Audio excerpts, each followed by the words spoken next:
तस्मै श्री गुरवे नमः। नमः ॐ विष्णुपादाय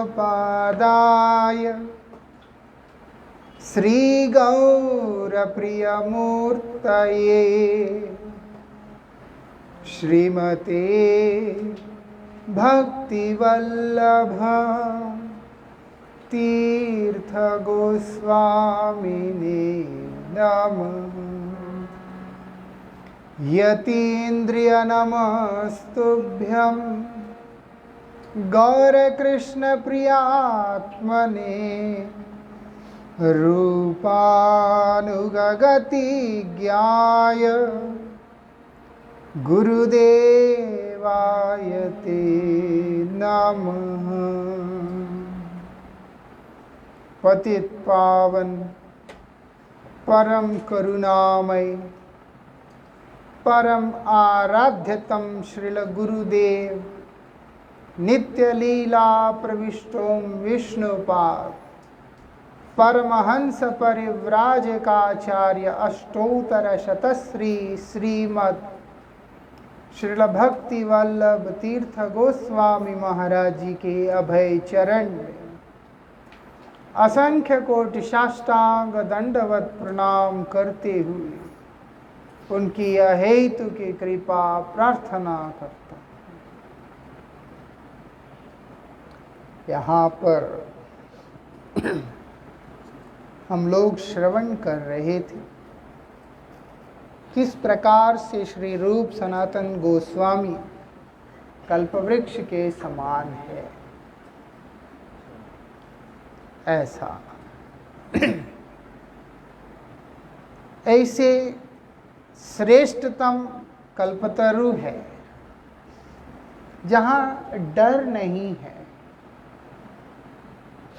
ऐसे कल्पवृक्ष है जो कि माँ की तरह है। संतान अपने अयोग्यता के कारण, अपने बुद्धि का अभाव में होने के कारण किसी भी वस्तु की कामना करने लग जाते हैं, लेकिन एक अच्छी माँ कभी भी अपना संतान का नुकसान होने नहीं देगी। ये माँ की मानता है, बच्चे का कुछ नहीं है, उसका दिमाग नहीं है, उसको जो अच्छा लगता है उसको वही अच्छा लगता है, लेकिन माँ को है ऐसा। बदजीव इतना ज़्यादा वो है गिरा हुआ, उसको तो फिर भी माँ में ही गलती दिखाई देता है। माँ का ही दिमाग खराब होता है, माँ ही खराब है। ऐसे ही अगर इधर हम देखते हैं, ये हमारे माँ की तरह है रूप सनातन गोस्वामी जो है। हम बदजीव हैं, इसीलिए हम सोचते हैं कि भजन करने से मुझे जो चाहिए वो तो मुझको मिल नहीं रहा है, लेकिन वास्तविकता में जिसके मिलने से हमारा परम मंगल को प्रकट कल्पतर स्थिति में है। सब कुछ मिलेगा, लेकिन जो मिलेगा उत्तम मिलेगा, अधम वस्तु नहीं मिलेगा। कल्पवृक्ष से तो अधम वस्तु भी मिल जाएगा।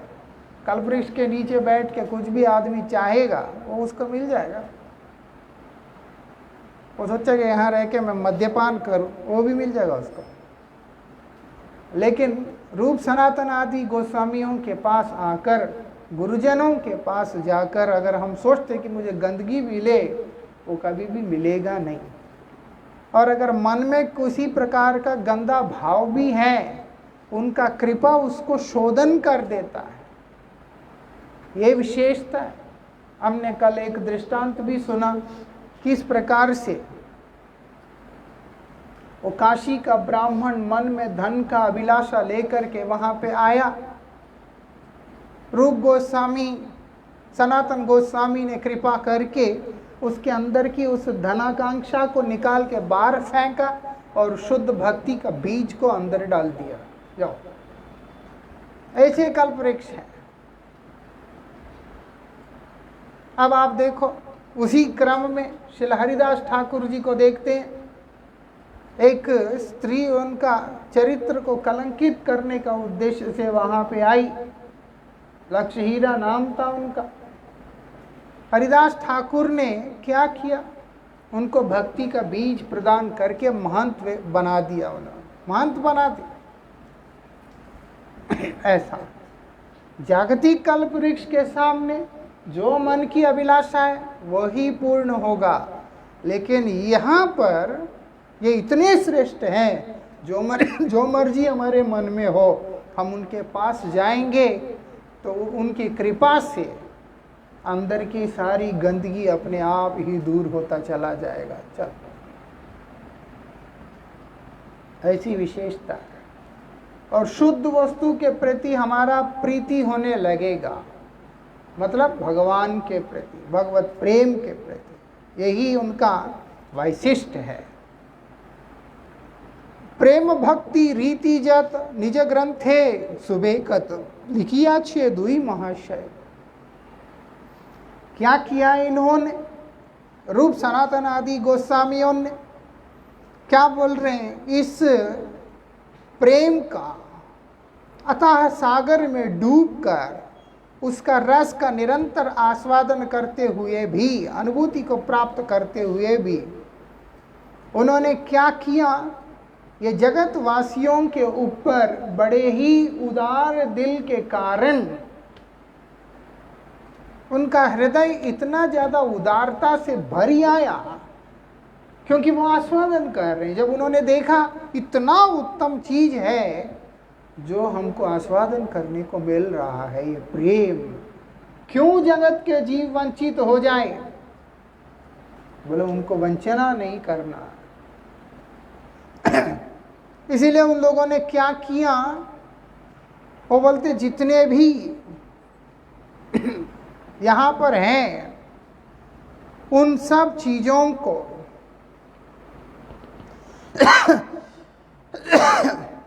कृपा परवश होकर, इतना करुणा उनके हृदय से निकल के आया, उन्होंने अपने हृदय के सारे विचारों को, अनुभूतियों को ग्रंथों के अंदर उन्होंने रचना कर दी।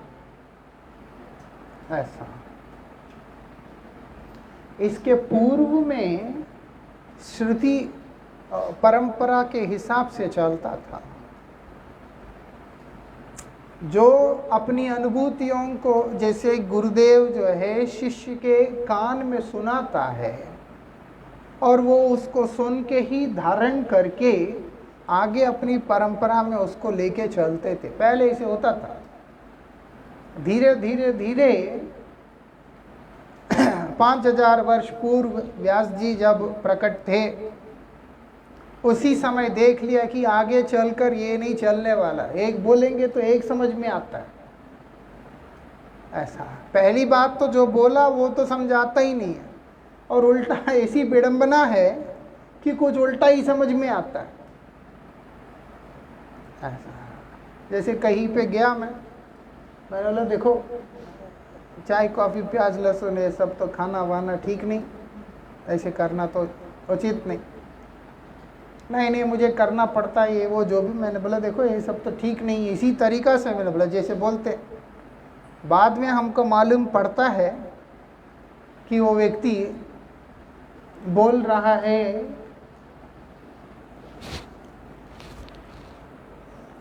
ठीक तो नहीं है, लेकिन हमको बोला कि कोई बात नहीं, धीरे धीरे करके कर देना, छोड़ देना। मतलब है कि समर्थन दे दिया, वो मेरे नाम पे बोलने लगे, मैंने समर्थन दे दिया। बात यह है कि आप बोलते कुछ हैं, सामने वाला समझता कुछ है, और उसके बाद उसका प्रस्तुति देता कुछ और है।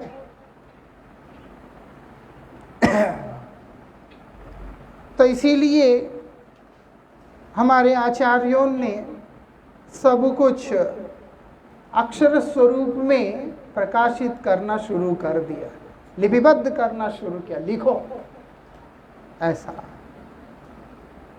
तो इसीलिए ग्रंथों का रचना हुआ। ये तो 500 साल पहले तो बहुत ही दयनीय स्थिति था, देखा जाए तो इतना लोगों का उस हिसाब से नहीं है, क्योंकि कलयुग का चल रहा है समय, कलयुग चल रहा है।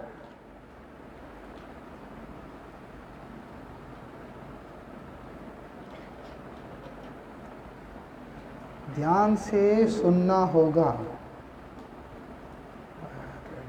मैंने अब मन बना लिया, कोई सुनो ना सुनो, मला करो ना करो, मैं बोलूँगा नहीं। ये बात है। जब बोलने वाले लोग नहीं रहेंगे एक दिन, तब वो कमी क्या है मालूम पड़ता और जिंदगी रोना पड़ेगा। ऐसा कुछ ही दिन पहले हमारे बड़े गुरु भाई पूज्यपाद तदंडी स्वामी भक्ति प्रसून मधुसूदन गोस्वामी महाराज मुझसे कह रहे थे, कौन शासन करेगा भाई तुमको? वो तो हंसते हंसते बोल दिया, महाराज जी बातों बातों में हंसते हंसते बोल दिया, लेकिन हमारा यहाँ पे चुप गया ये बात।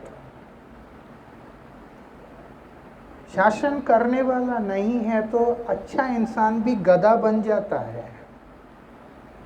ऐसा गधा इंसान क्या बनेगा? अच्छा इंसान भी गधा बन जाता है अगर ऊपर शासन करने वाला नहीं है तो। अब जिंदगी भर गधा ही रहना है तो बात अलग है। अगर नहीं हमें इंसान बनना सुधरना है तो हमें समझना चाहिए। कौन बोलेगा कल को कि ऐसी कथा कौन बोलेगा? 20 लोग हमको बोलते हैं कहानियाँ बीच में सुनाओ, थोड़ा सा सुनने में अच्छा लगे, मनोरंजन हो, किसी किसी को ऐसा लगता है। हम हर चीज़ से समझौता करके एक अलग लेवल पे जो है चीज़ों को बोलने का कोशिश करता है, और हम सुनेंगे ही नहीं है तो लाभ किसका? ध्यान ही देंगे नहीं है। जैसे तमाशा चल रहा है, पहली बात तो मुझे कथा के पीछे पानी पीना ही पसंद नहीं। 2 घंटे के अंदर पानी ना पीते हैं कौन कौन मरने वाला है? आज मुझे बता दो आप लोग, कथा से पहले पी लो। कई लोग पीते रहते हैं 2 घंटे में अगर पानी नहीं पिया है। हम में से कौन है जो कि जिसके प्राण उड़ जाएंगे इसी समय? सांस अटक गया है, खांसी आ गया है, छींक आ गया, हुआ क्या है? ध्यान देना है। हम बोलेगा नहीं लेकिन बता रहा हूँ कि भाई क्या जरूरत है, संभल के ध्यान से सुनना है कथा को, वर्ड टू वर्ड सुनना है। सबने सुनना है, नहीं है तो बहुत मुश्किल हो जाएगा। बहुत इम्पोर्टेंट सब्जेक्ट है। ऐसे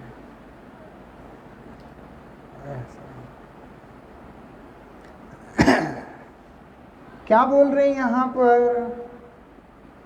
और बोलते हैं प्रेमाक्षरों के द्वारा, वो अक्षरों में प्रेम को डालकर, उसमें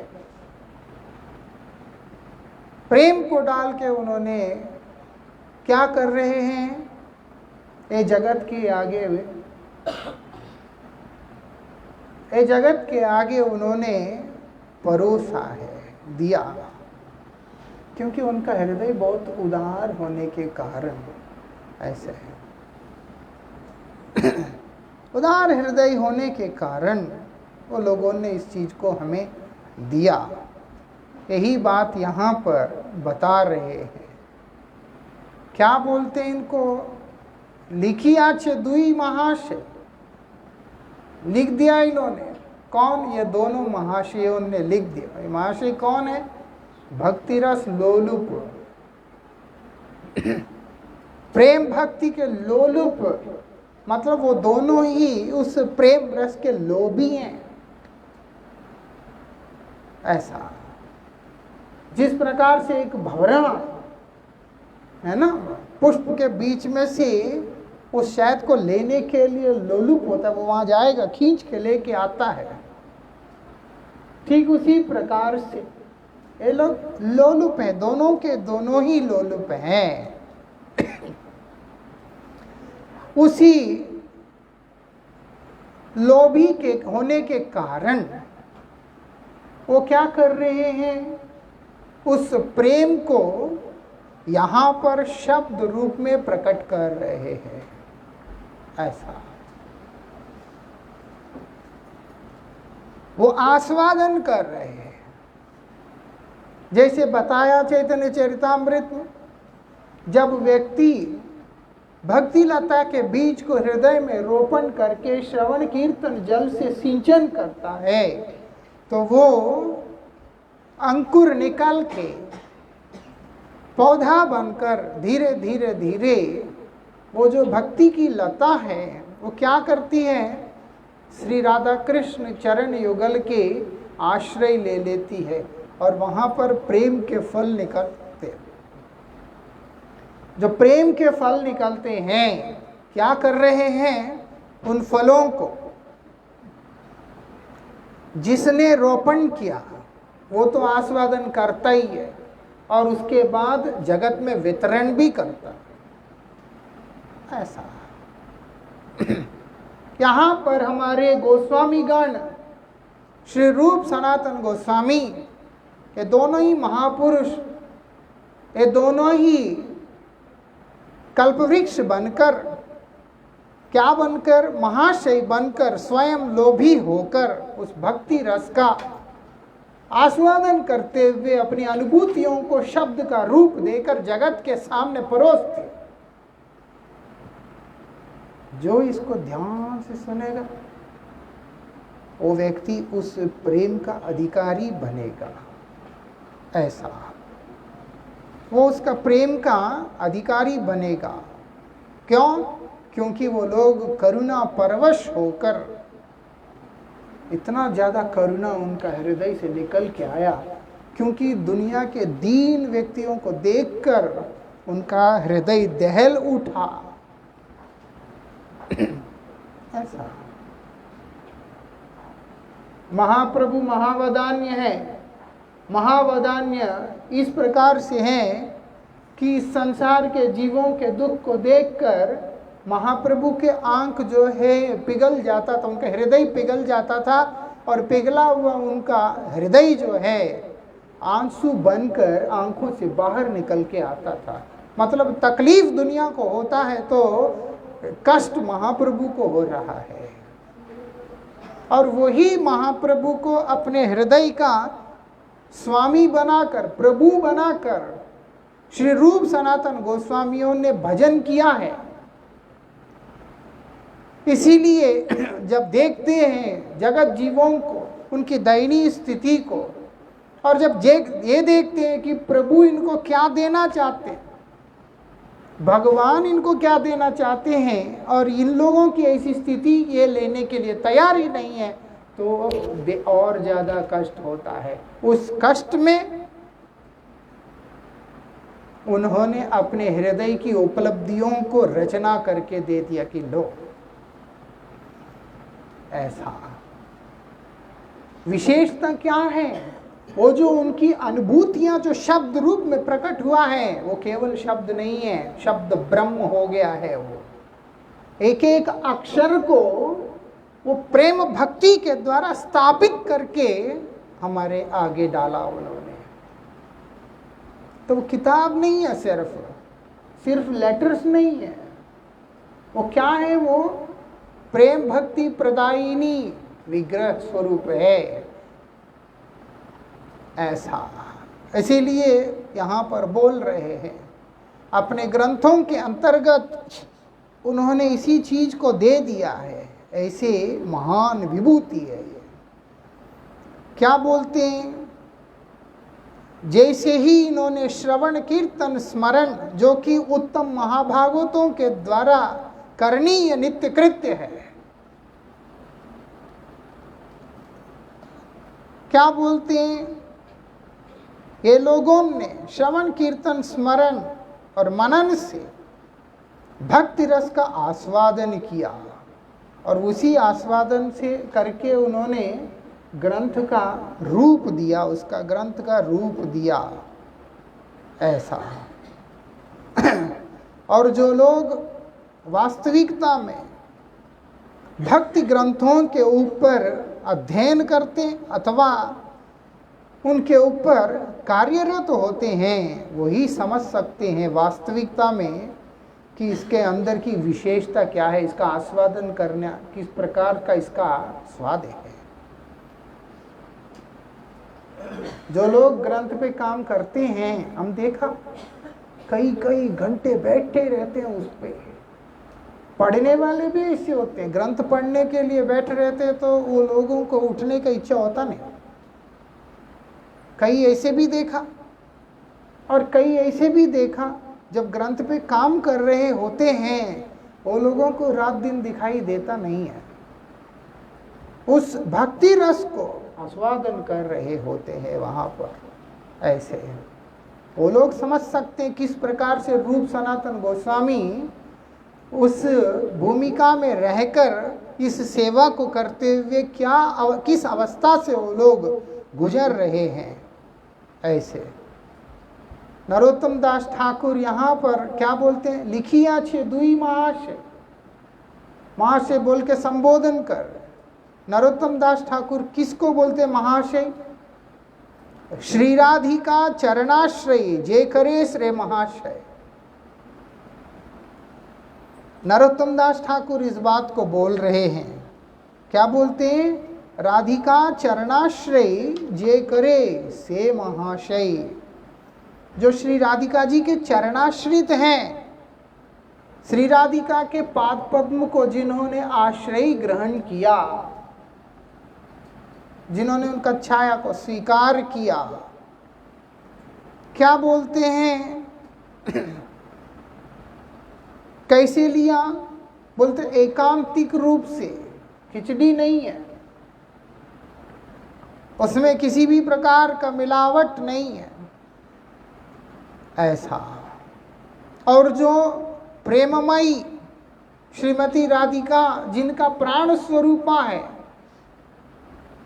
राधा जी ही जिनके प्राण स्वरूपा है, और राधिका की प्रसन्नता ही जिनका जीवन का एकमात्र ध्येय है, साधन है, जिनका साध्य है, सब कुछ वही है। बोलते ऐसे जो हैं वो राधिका के कौन है? वो महाशय है। वो बोलते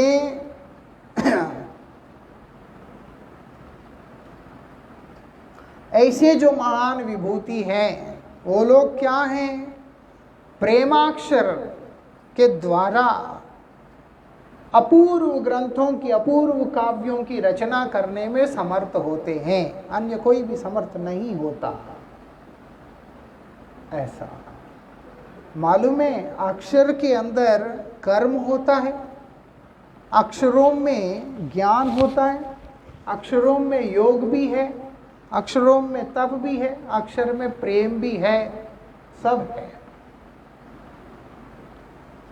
मालूम है। आप देखोगे व्यास जी ने भी रचना की है, बहुत सारी चीजों की रचना की। हुआ क्या है? वो रचनाओं के द्वारा लोगों को केवल धर्मार्थ काम मोक्ष ही प्राप्त हुआ है, ऐसा। धर्मार्थ काम मोक्ष ही प्राप्त हुआ है। अभी वो दुखी होकर के बैठे हैं कि मुझे तो अच्छा नहीं लग रहा है, मैं क्या करूं, इतना कुछ किया लेकिन कुछ तो मिला नहीं। ये भी था, उनको भी आया था ऐसे। कई ग्रंथ लिखे, कई काव्य लिखे, बहुत सारी चीज़ों को लिखा, दुनिया को दिया मैंने, लेकिन कुछ तो मिला नहीं मुझे, सुखी तो नहीं हूं मैं, क्या करूं। तब नारद गोस्वामी को याद किया। नारद गोस्वामी वहां आके बोलते हैं, जब तुमने दूसरे को अच्छा चीज दिया ही नहीं है तो तुमको कैसे शांति मिलेगा, क्या करना होगा? वो बोलते हैं भगवान का लीला की रचना करो। वो बोलते वो तो मैंने किया। कहाँ किया? महाभारत में। बोलते वहां तुम्हारा उद्देश्य मोक्ष था। महाभारत के अंदर कृष्ण लीला का वर्णन किया उन्होंने, लेकिन व्यास जी महाराज बोलते हैं तुम्हारा उद्देश्य मोक्ष है, इसीलिए वो नहीं चलेगा। प्रेम भक्ति को उद्देश्य करते हुए, धर्मार्थ काम मोक्ष चारों को धिक्कारते हुए, केवल शुद्ध भगवत प्रेम प्रदान करने के लिए, भगवत प्रेम की प्राप्ति के उद्देश्य से तुमको भगवान की महिमा कीर्तन करना होगा। तब उन्होंने भागवत को रचना की है, ऐसा। क्यों? क्योंकि महाभारत के जो शब्द हैं वो उसमें ज्ञान का मिश्रण है, ऐसा वो ज्ञानाक्षर है। इसीलिए उनका अध्ययन करने पर व्यक्ति को मोक्ष जरूर मिल सकता है।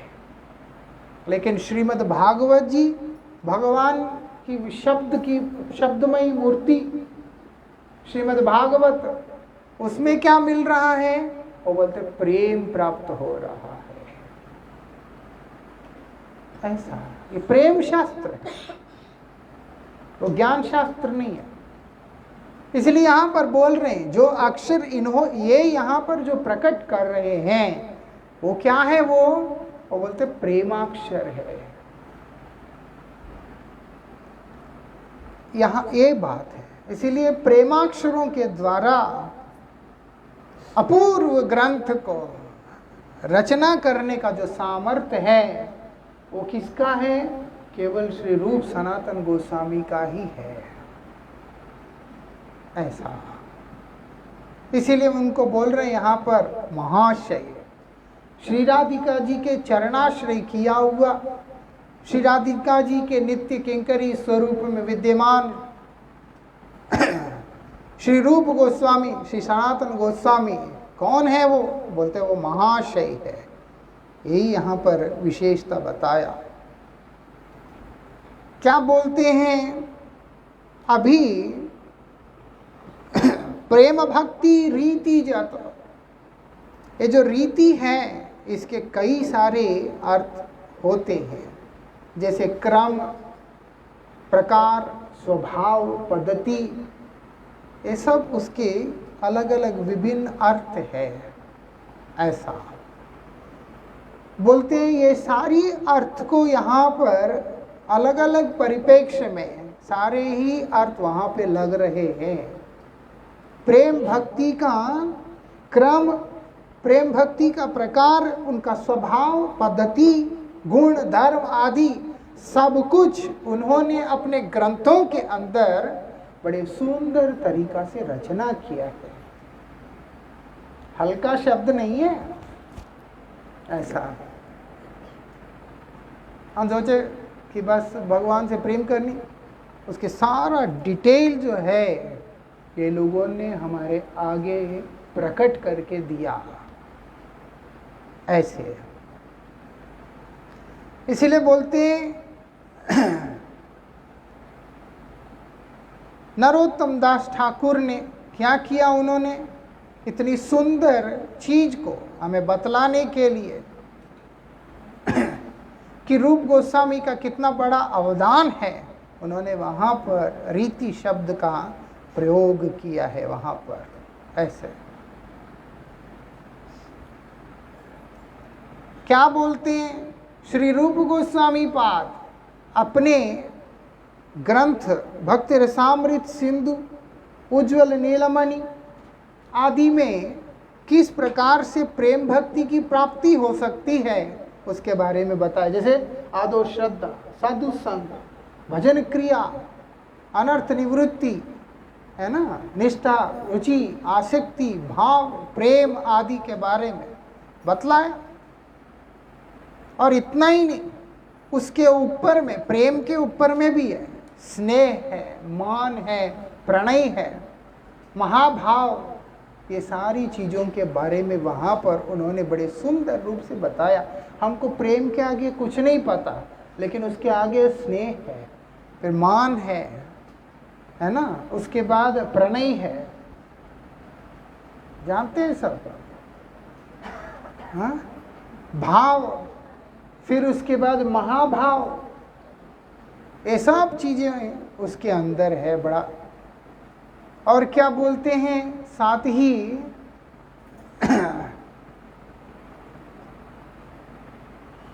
कि अधिरूढ़ भाव, इसके बारे में सब हम लोग चर्चा करेंगे नहीं है, लेकिन बता रहा हूँ मैं। और उसके बाद आपका मदनाख्य महाभाव, ये सब हम कल्पना भी नहीं कर सकते हैं। इन सब की जो है गहनता के बारे में, इन सब का गंभीरता के बारे में रूप गोस्वामी ने बड़े सुंदर रूप से वर्णन किया। उद्दीपन क्या होता है, संचरी भाव क्या होते हैं, व्यभिचरी भाव क्या होते हैं, सब चीजों को बड़े सुंदर रूप से वहां पर वर्णन किया। हमको सिर्फ प्रेम तक पता, वास्तविकता में प्रेम भी नहीं पता। ये जगत में किसी को प्रेम के साथ परिचय ही नहीं है, केवल काम है। ऐसा गुरु महाराज जी के श्रीमुख से सुना था कि प्रेम इस संसार का वस्तु है ही नहीं है। ऐसा ये संसार में केवल काम है, प्रेम का अस्तित्व है ही नहीं संसार में। ऐसा इसीलिए भगवत पाद पद्म का आश्रय लेने से ही व्यक्ति को प्रेम अनुभव हो सकता है, नहीं तो इस संसार में प्रेम के लिए कोई स्थान है नहीं। जो हो यहाँ पर ये सारी चीजें हमारे आचार्यों ने वर्णन की है। ऐसा हैरान रह जाएंगे जब इन चीजों को पढ़ेंगे कि ऐसा भी होता है। लेकिन बद्धजीव जब इन चीजों को पढ़ेगा उसके अंदर केवल विकार उत्पन्न होते हैं और कुछ भी नहीं होता है। ऐसा क्या करें।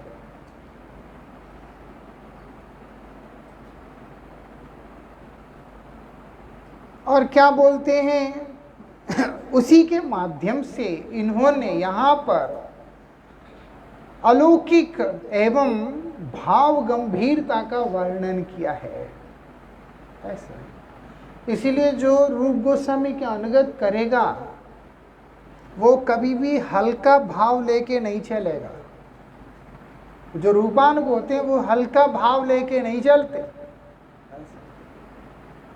कि सीधा आते ही उनको जो है मंजरी भाव मिल गया, सिद्ध भाव मिल गया, वो अपने आप को गोपी बना के घूम रहा है। नहीं तो बरसाना में जैसे पुरुष जो है स्त्री भाव में ऐसे ऐसे चल रहे होते हैं, कई लोग राधाष्टमी में दिखाई देते हैं बड़े विचित्र से। ऐसा ये सब चीजें नहीं होते वहाँ। रूप सनातन गोस्वामी का अनुगत करने वाले बड़े ही शालीनता के साथ, बड़े ही धीर स्थिर होकर वो लोग भजन साधन करते हैं, ये विशेषता है। और क्या बोलते हैं, श्री सनातन गोस्वामी पाद बृहद भागवतामृत के प्रथम खंड में और द्वितीय खंड में भी इस चीज के बारे में वर्णन किया। क्या बोलते हैं, श्री कृष्ण के कृपा पात्र भक्तों का है ना क्रम के अनुसार वर्णन किया। जैसे हम लोग सुनते हैं किस प्रकार से वो ब्राह्मण हैं, फिर उसके बाद इंद्र है, हनुमान जी है, अर्जुन जी हैं, उद्धव जी हैं, ऐसे ऐसे ऐसे करके जैसे एक क्रम के साथ में उन लोगों के उत्कर्षता का वर्णन किया। ऐसे भक्त भी ऐसे नहीं है कि मुंह उठा के कोई भी जो है अपने आप को क्लेम करे। ऐसा भक्त बनना है तो एक विधि है, कौन बताएगा। नरोत्तम ठाकुर कह रहे हैं रूप सनातन गोस्वामी हम लोगों को बताया। इसीलिए स्वरूप दामोदर गोस्वामी बोलते हैं सिद्धांत बलिया चित्ते ना कर आलस। कभी भी आलस नहीं करना कि ये तो सिद्धांत है, कठिन है, क्योंकि इसको समझेगा तो असली भाव में डूबेगा। ऐसा भजन करते करते भाव आएगा। ऐसे जो भाव में भजन करता है वो तो नीचे गिरेगा, भजन करते करते जो भाव में आता है वो ऊपर उठेगा। भाव तो चाहिए। अब पहले भाव के चक्कर में जाएगा तो नीचे गिरेगा, लेकिन जो भजन करता हुआ आगे बढ़ेगा और भजन के प्रभाव से भाव आएगा, वो उसको प्रेम और जितने भी है स्नेह प्रणय मान आदि के ऊपर लेकर के चला जाएगा। ये बात है। रूप गोस्वामी ने हमको जो भजन शिक्षा दिया वो इसी रास्ते में लेकर के जा रहा है। इसलिए नरोत्तम दास ठाकुर उनकी कृपा को बहुत ज़्यादा वर्णन कर रहे हैं। ऐसा क्या बोलते हैं, रीति का अर्थ प्रकार भी होता है, जैसे क्रम ऐसे प्रकार है।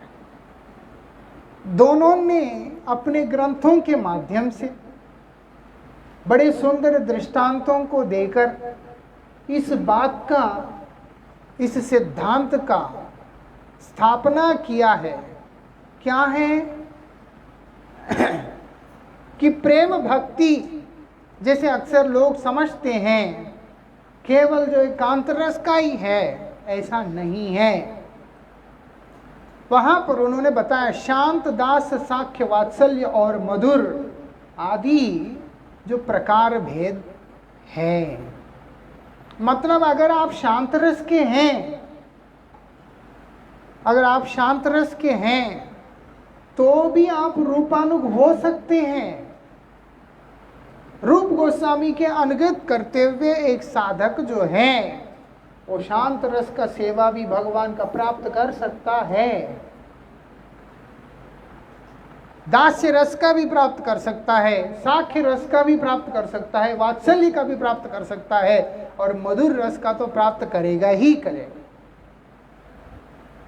ऐसा सभी रसों का उत्कृष्टता को वहां पर उन्होंने हम लोगों के आगे प्रकट करके रख दिया है। ऐसा ये विशेषता है, किसी ने नहीं बताया ये बातें, केवल हमारे गोस्वामी गणों ने ही इस चीज को जगत के आगे दिया। ऐसे है।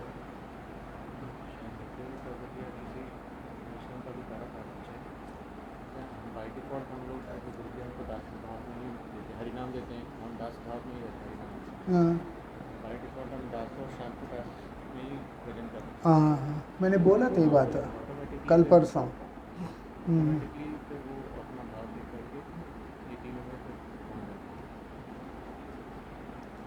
और क्या बोल रहे हैं यहाँ पर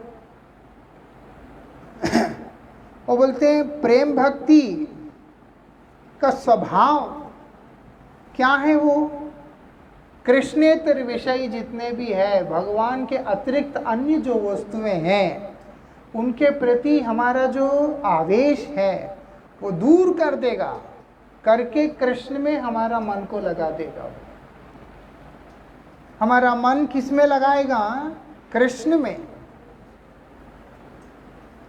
ऐसा जैसे हमने पहले ही चर्चा किया था, अगर मान लो हमारे मन में कोई और कमजोरी है, कोई और भाव भी है, लेकिन इनका कृपा क्या करेगा, हम लोगों को अन्य वस्तुओं के प्रति जो हमारी आसक्ति, आकर्षण, उसको हटाकर वहाँ पर प्रेम को विराजमान होने के लिए स्थान बना देगा।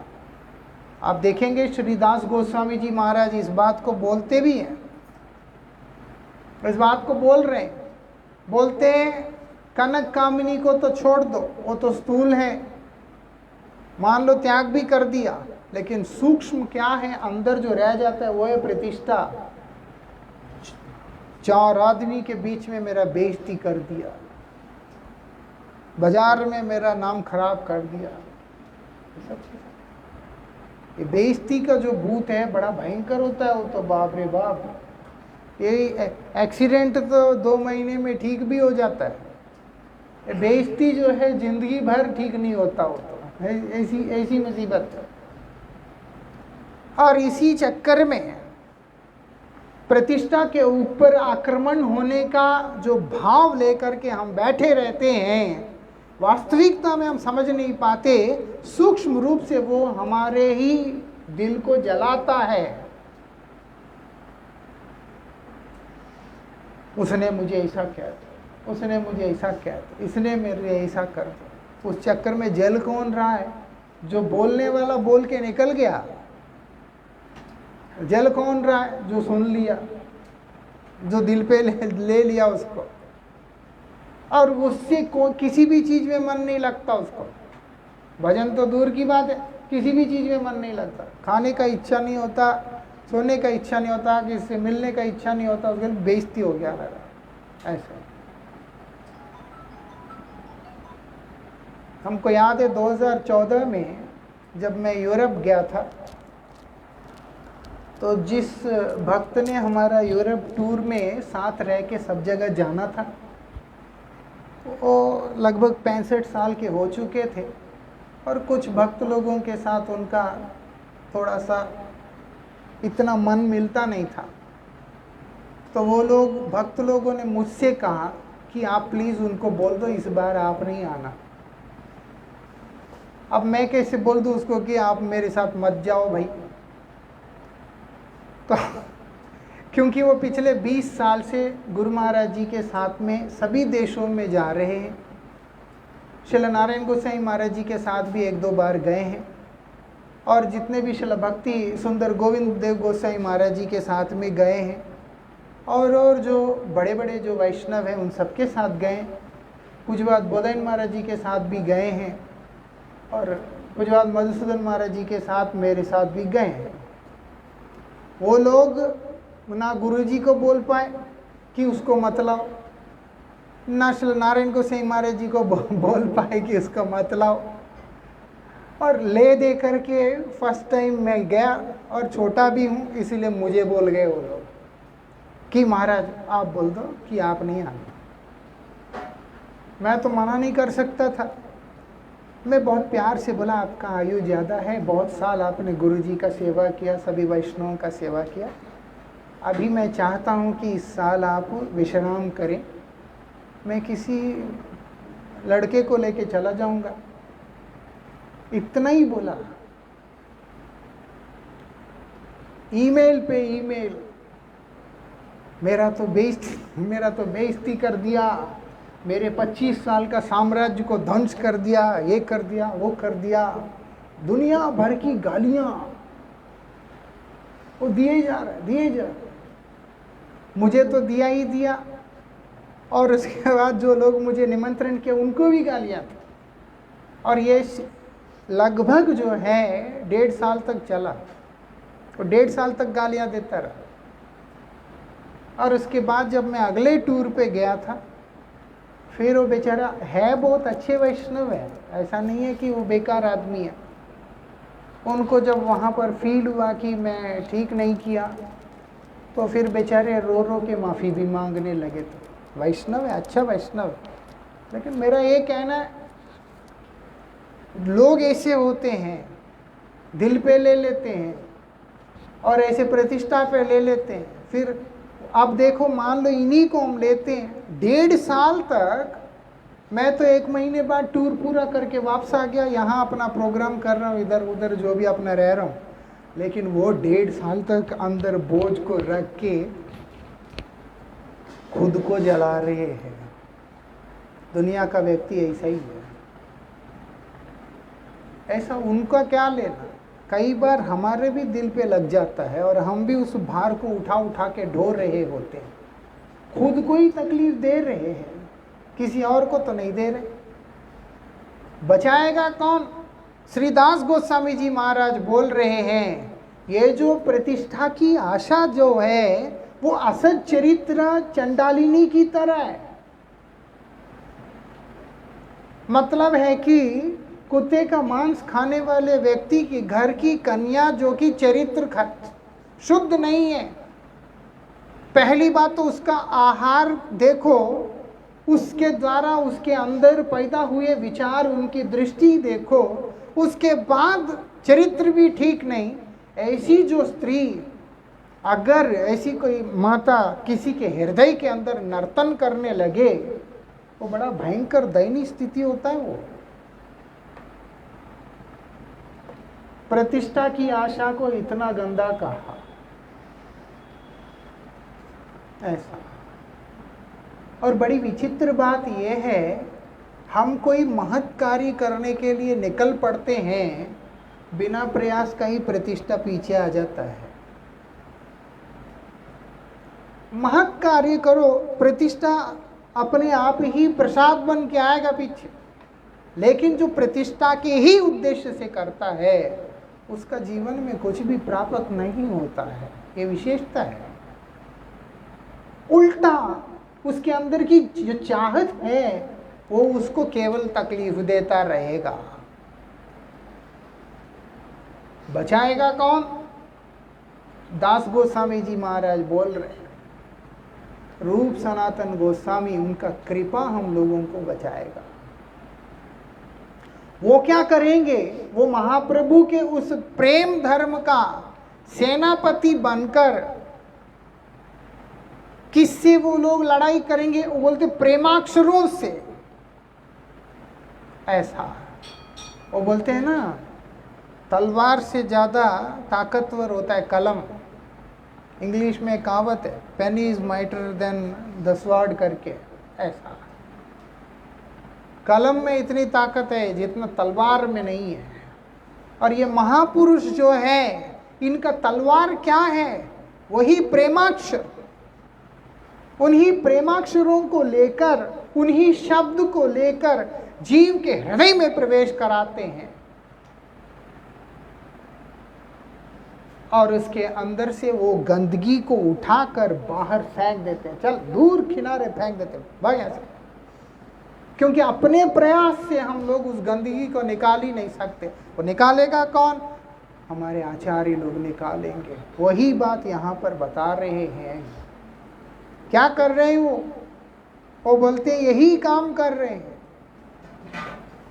व्यक्ति को कृष्णेतर वस्तुओं से दूर कर देते हैं। कृष्ण के अतिरिक्त और जो चीजों की कामना हमारे अंदर गंदगी भरा पड़ा है, उसको निकाल के बाहर फेंक देते हैं, उसको चल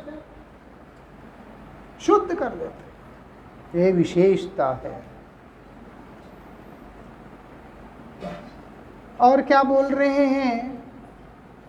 इन्हीं सब चीजों का विपुल रूप से, बड़े ही बृहद रूप से उनके शिक्षाओं में, उनके वाणी के अंदर वर्णन किया गया है।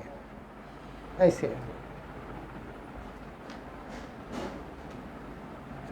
कोई भी महापुरुष जो है कनक कामिनी प्रतिष्ठा की कामना को ठीक नहीं समझता, उसमें से हमको बचाएगा कौन? यही लोग बचाएंगे। श्रील प्रभुपाद तो प्रतिष्ठा को तो सूकर के विष्ठा के साथ में तुलना किया। कितना पराकाष्ठा में गंदा समझते हैं। किसी ने बोला तुलना करना भी हो तो सूकर के विष्ठा के साथ तुलना करें, कोई और चीज से कर लेते। तो श्रीधर को देव गोस्वामी महाराज जी कहते हैं, हमारे गुरुदेव को इससे नीचे का शब्द मिला नहीं है, नहीं तो वो उसके साथ में तुलना करते। ऐसा क्योंकि प्रभुपाद जी के व्यक्तित्व इस प्रकार से हैं, वो और उससे निकृष्ट शब्द का प्रयोग नहीं कर सकते थे। इसीलिए वो अपनी तुलना में सिर्फ वहां तक लाके छोड़ दिया। श्रीधर देव गोसाई महाराज जी बोलते हैं और भी बड़ा इसके ऊपर वो है, अगर बोला जाए तो। ऐसे कौन बचाएगा?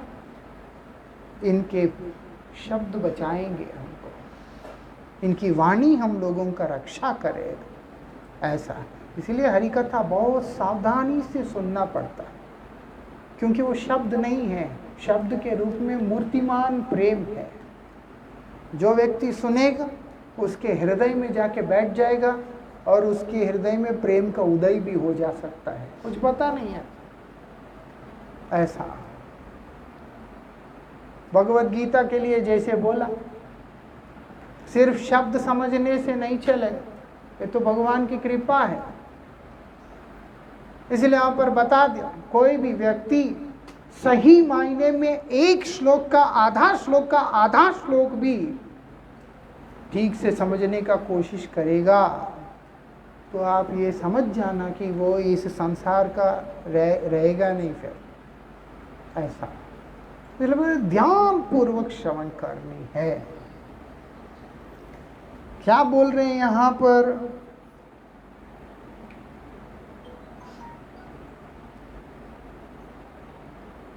वो बोलते हैं उन्होंने क्या किया, रूप सनातन गोस्वामियों ने, वो बोलते प्रेम भक्ति की पद्धति को हम लोगों को बतलाया। प्रेम भक्ति की पद्धति है, एक परिपाटी है, उसको हम लोगों के आगे बताया। क्या है वो? साधन भक्ति, भाव भक्ति और प्रेम भक्ति और उनके नियमावली। क्या होता है साधन भक्ति, उसका नियम क्या है, प्रेम भक्ति का नियम क्या है, ये सब चीज़ों को बड़े सुंदर रूप से हमारे सामने उन्होंने प्रकट किया। किसके माध्यम से? अपने ग्रंथों के माध्यम से। इसके अतिरिक्त श्रील सनातन गोस्वामी पाद ने अपनी हरिभक्ति विलास और क्या है, लीलास्तव, दशम चरित्र और ये सब ग्रंथों के माध्यम से क्या की? उन्होंने भक्ति साधन के पद्धति को और विभिन्न प्रकार के भक्ति सिद्धांतों को वर्णन किया है।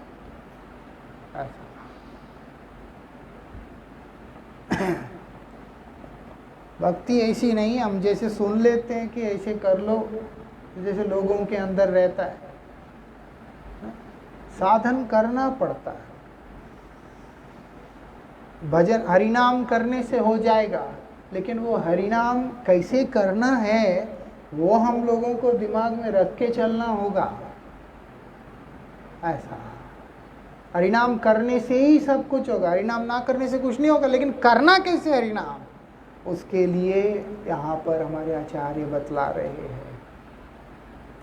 ऐसा क्या मैं माला लेके करते हुए ऐसे हो जाएगा? उससे माला लेके कभी पढ़ रहा हूँ या माला लेके कुछ देख रहा हूँ, माला लेके चल रहा हूँ या बात कर रहा हूँ, ऐसा कहाँ से हो जाएगा? नाम ब्रह्म है, प्रेम प्रदानकारी, करना चाहिए, लेकिन कैसे करना ये बता रहे हैं यहाँ पर। अगर हम साधन भक्ति से भाव भक्ति की तरफ अग्रसर नहीं हुए, भाव भक्ति के लक्षण अगर हमारे अंदर नहीं आया, तो हमारे जीवन में प्रेम का उदय कैसे होगा? ऐसा तो धीरे धीरे आएगा, धीरे धीरे मृत्यु आएगा और कुछ आएगा नहीं। कब नज़दीक आ जाएगा पता भी नहीं चलेगा, क्योंकि वो हमारे सिर के पीछे घूमता है। जैसे महापुरुषों के पीछे पीला लाइट सा एक रहता है ना, एक ऐसे ही जीव के पीछे जो है मौत ऐसा खड़ा है। ऐसा मौत ऐसा खड़ा है, अचानक किसी दिन ढाम करके निगल लेगा वो और बस खत्म। इसीलिए यहाँ पर बोला, भागवत जी में बोल दिया, दुर्लभ मनुष्य जन्म को तुमने प्राप्त किया है, तो इस मानव जीवन को सार्थक करने के पथ पे दौड़ो। बोला तूर्णम मतलब प्रेम से जाओ, धीरे धीरे होगा। नहीं, वो दुनिया में चलता है, परमार्थ में नहीं चलता। भागने को बोल रहे हैं वहां पर, क्योंकि पता नहीं है कब क्या हो जाए। ऐसे मैं सोचूं ठीक है अभी शुरू किया, धीरे धीरे करूंगा, और पता चला कल जो है पंचतत्व में विलीन हो गया। ऐसे हम तो होते होते वापस आए। ऐसे तो इसलिए इस चीज को समझना होगा। यहाँ पर बता रहे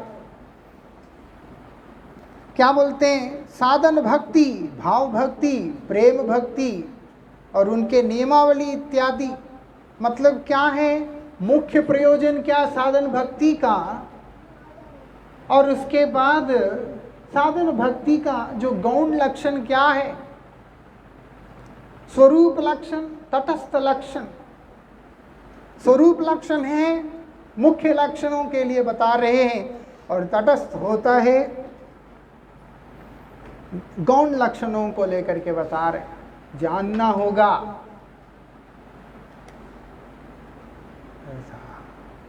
हमारा सांप्रदाय को क्या बोलते हैं, कोई बता सकता है? कोई सांप्रदाय क्या हमारा?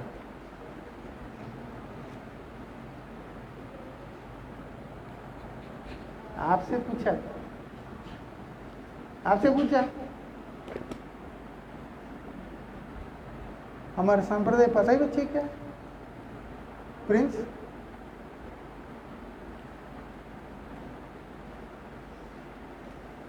मानसी पता है बच्चे? कौन सा संप्रदाय पता? ये बात है, ये जानना होगा। हम हरिनाम जो कर रहे हैं कौन से परंपरा से हैं हम लोग, जरूरत नहीं है। जिसको पता है उनसे क्या पूछना। ऐसा हम कौन सी परंपरा से हैं ये सब जानना होगा। अगर हम अपनी सांप्रदाय क्या है ये अगर नहीं समझते हैं, हमारा सिद्धांत क्या है, महाप्रभु का सिद्धांत क्या है पता है, ये सब चीज़ों को कम से कम थोड़ा थोड़ा हम लोगों को समझना चाहिए।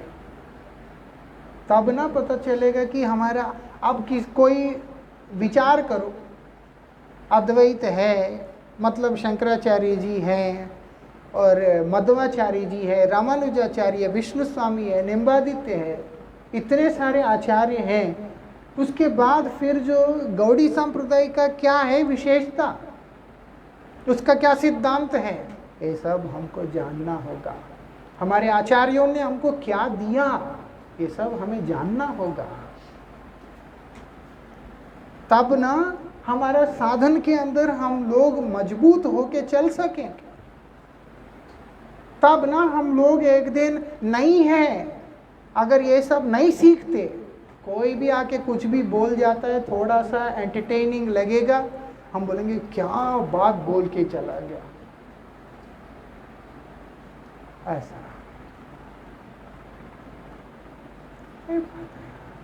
क्या दुनिया में अच्छे अच्छे स्पीकर नहीं है? हैं, लेकिन श्री गुरु महाराज जी, श्री भारती गोसाई महाराज जी और कुछ एक जैसे वैष्णव आचार्य हैं हमारे परंपरा के, उनका छोड़ करके और किसी का इसका सुनने का इच्छा क्यों नहीं होता?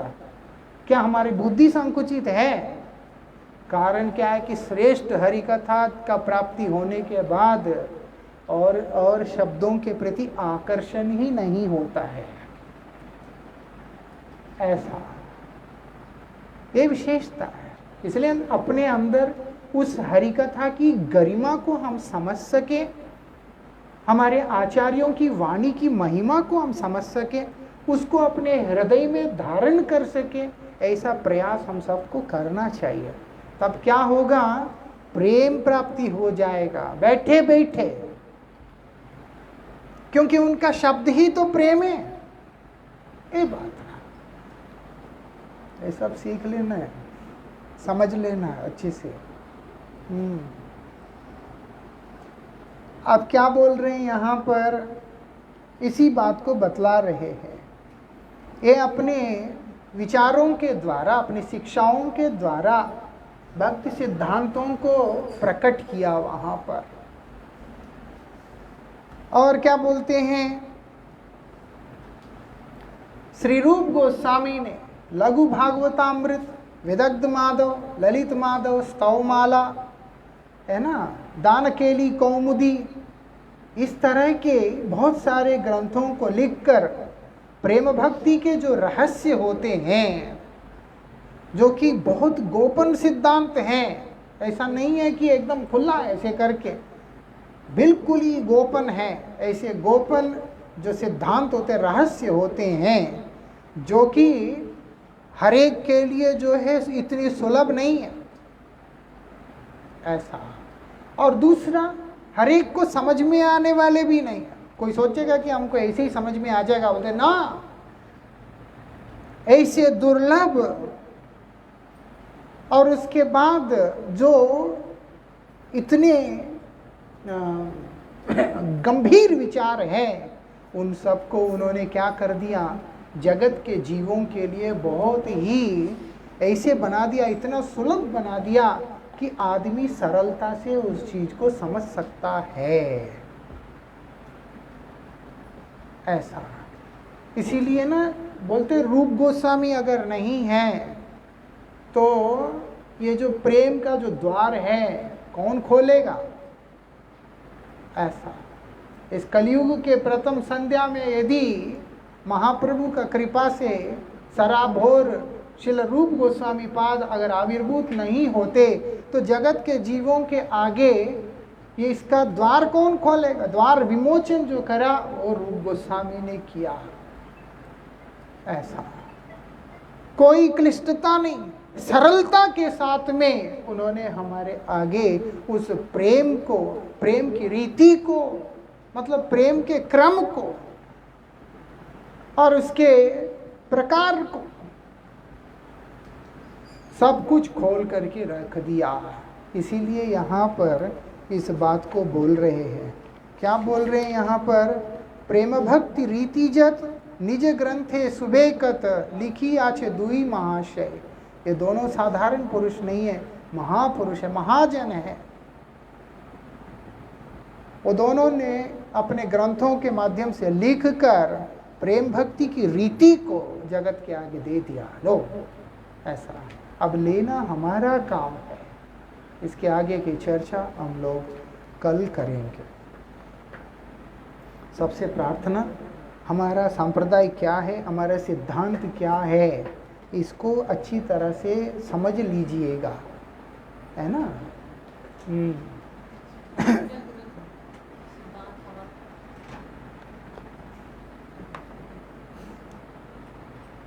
हमारा है अचिंत वेदावेद, ठीक है।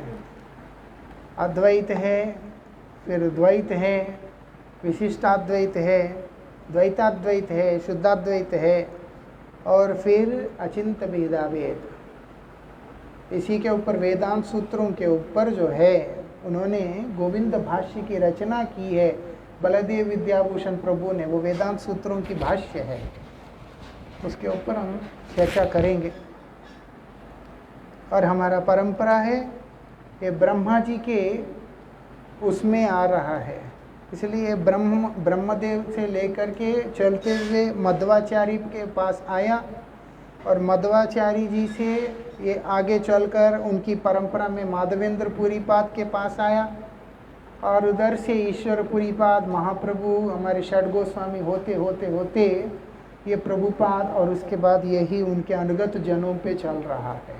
इसलिए इसको ब्रह्म मध्व गौड़ीय सारस्वत परंपरा कहते हैं इसको, ठीक है। हम लोग ब्रह्म मध्व गौड़ीय सारस्वत संप्रदाय है हमारा, ऐसे। वो उसके अंतर्गत ही है। और बोला मैंने, हमको नरोत्तम परिवार भी कहते हैं, हम नरोत्तम ठाकुर जी के, ऐसा।